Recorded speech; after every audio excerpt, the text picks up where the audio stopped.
వచ్చినప్పటికీ కూడా ఏనాటికైనా సరే రాముడు వస్తాడు, నన్ను తప్పక రక్షిస్తాడనేటువంటి నమ్మకాన్ని ఉంచుకొని ఆయన్నే కీర్తిస్తూ ఉన్నాడు.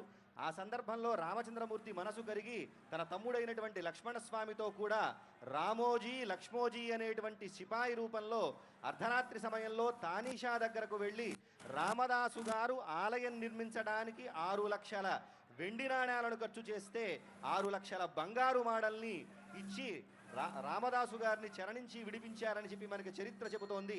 ఆ చరిత్రకు సాక్ష్యంగా నిలిచినటువంటి రామమాడ ఒక పక్క రామచంద్రమూర్తి యొక్క పట్టాభిషేక ముద్ర, వెనక పక్క హనుమంతుడి ముద్ర ఉన్నటువంటి ఆ రామమాడను నలుదిక్కులా చూపిస్తున్నారు. భక్తులందరూ కూడా దర్శనం చేసుకోండి, దానివల్ల రామానుగ్రహం మనం పొందవచ్చు.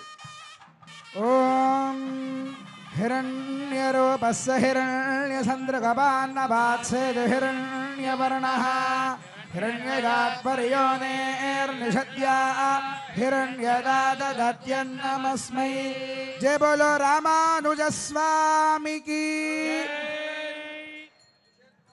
सकलाराधनैश्वर्चितमस्तु। ओम इषेत्वर्जेत्वा भाजवस्थो भाजवस्थ देवो वस्सविता श्रेष्ठतमाय कर्मणे। अथ मधुपर्कं दधि मधु सम्मिश्रं स्वर्णपात्रे निधाय पवित्रं निधाय अमृतोपस्तरणमसैत्यपस्समर्प्य इदं विष्णुर्मधुवादाये द्वाभ्यां मन्त्राभ्यां मधुपर्कमभिमन्त्र्या। ओम इदं विष्णुर्विचक्रमे त्रेधा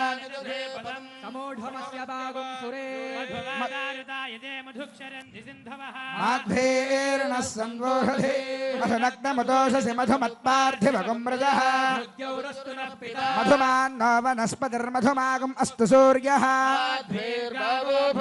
सकुर्मूलमन्त्रेण द्विस्तूष्णीं विराजो दोहमसीया तूष्णीं चतुर्थमाचमनीयम् तदनन्तरं इमं वस्त्राणीति वस्त्रं दद्यात्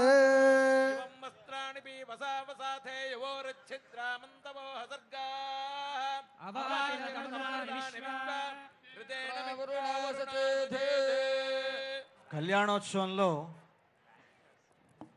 మధుపర్క ప్రాశన అనేటువంటిది వరపూజలో భాగంగానే మధుపర్కము అంటారు.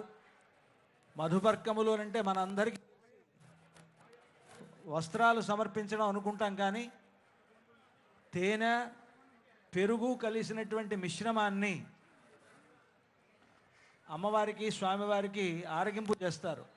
విరాజో దోహోసి విరాజో దోహమసీయ అంటూ ఆ సీతారాములకు మధుపర్క ప్రాశనం అనేటువంటిది మంత్రపూర్వకంగా అర్చక స్వాములు నిర్వహించారు.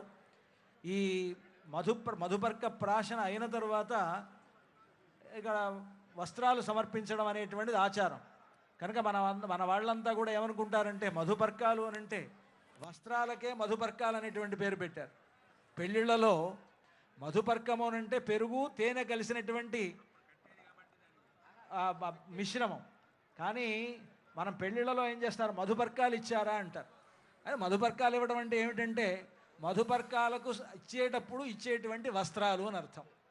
ఆ తేనె పెరుగు కలిసినటువంటి ఆ మధుపర్కాన్ని ఇచ్చిన తర్వాత వస్త్రాలు సమర్పించడం సంప్రదాయం కనుక ఆ వస్త్రాలకి మధుపర్క వస్త్రాలు అనేటువంటి పేరు వచ్చాయి.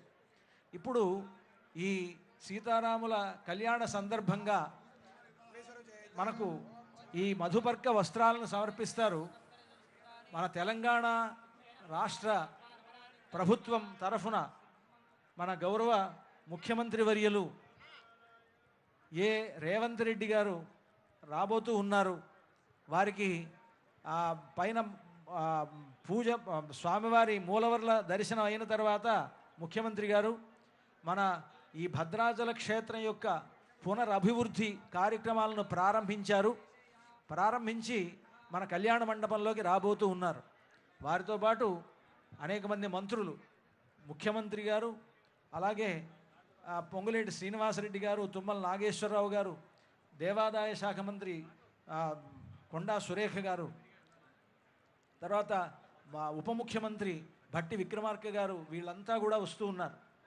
ఇలాగ ఇంతమంది కలిసి ఈనాడు రాముని సేవలో తరించడం, రాముడికి చేసేటువంటి కైంకర్యం ఇది. రామచంద్రమూర్తి వీళ్ళందరినీ అంతా మన రాష్ట్రాన్ని అంతటిని కూడా చల్లగా చూస్తాడు అన్నమాట. అటువంటి ఒక గొప్ప భాగ్యం మన తెలంగాణ రాష్ట్రానికి కలిగింది. ముఖ్యమంత్రి గారు రాబోతూ ఉన్నారు. కార్యక్రమాలను అర్చక స్వామి నిర్వర్తిస్తున్నారు. అన్నం మృత్యంతము జీవాతమాహు అన్నం బ్రహ్మాణో జనసంవదంతి అన్నమాహు ప్రజననం ప్రజానాం మోహమన్నం విందతే అప్రచేతాః సత్యం బ్రవీణ వదయత్ సదస్య ఆర్యమణం పుష్యదినో సఖాయం కేవలాఘో భవతి కేవలాది కన్యాదానముదకపూర్వకం దత్వా ప్రతివచనం పరిపాలయామి. కన్యాదాన సమయే మహాసంకల్ప పఠనం కుర్యాత్ పునః సంకల్ప్య ప్రాణాయామం కృత్వా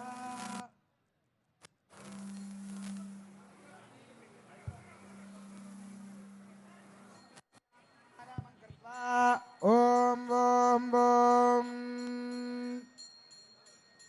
శ్రీమదఖిలాండకోటి బ్రహ్మాండ నాయకస్య దేవ సీతా లక్ష్మణ సమేత శ్రీరామచంద్ర స్వామినః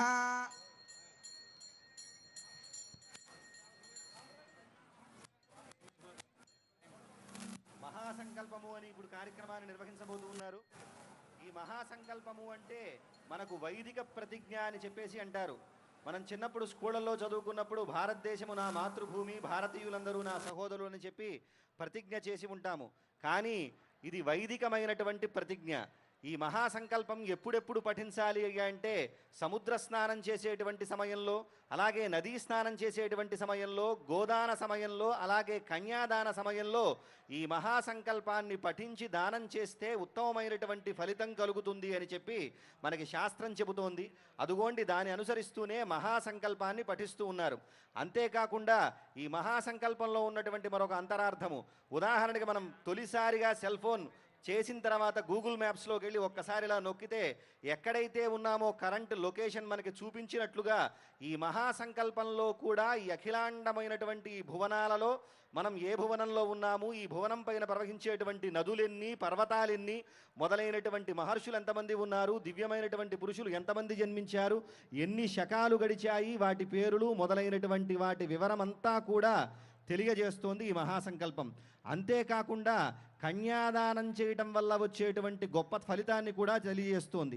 ఇంతేనా అంటే కాదు, ఈనాడు మనం ఎవ్వరూ కూడా చేయలేనటువంటి శ్రౌత యాగాలు అంటే వేదం చెప్పబడినటువంటి యాగాలు అగ్నిష్టోమము, అతిరాత్రము, అప్తోర్యామము, వాజపేయము, పౌండరీకము, శాంతపరము మొదలైనటువంటి యజ్ఞాలు ప్రస్తుతం మనం చేయలేము. అటువంటి యజ్ఞాలను ఆచరిస్తే ఎంతటి పుణ్యమైతే కలుగుతుందో అంతటి పుణ్యం కన్యాదానం చేయటం వల్ల కలుగుతుంది అని చెప్పేసి మహాసంకల్పం చెబుతుంది. జై శ్రీరామ్. అంతా కూడా సీతమ్మ వారిని మీ పుత్రికగా భావిస్తూ స్వామివారికి కన్యాదానం చేస్తున్నట్లుగా మనసులో భావన చేస్తూ అంతా శ్రద్ధగా మహాసంకల్పాన్ని ఆలకించండి. మహాసంకల్పపూర్వకంగా కన్యాదానం నిర్వహించడం జరుగుతుంది. అంతా శ్రద్ధగా మహాసంకల్పాన్ని ఆలకించండి. ఓం శ్రీమదచింత్యానంత సంతన్యమాన అనివార్య వీర్యస్య లోక పరిపాలన పరాయణస్య భగవతో నారాయణ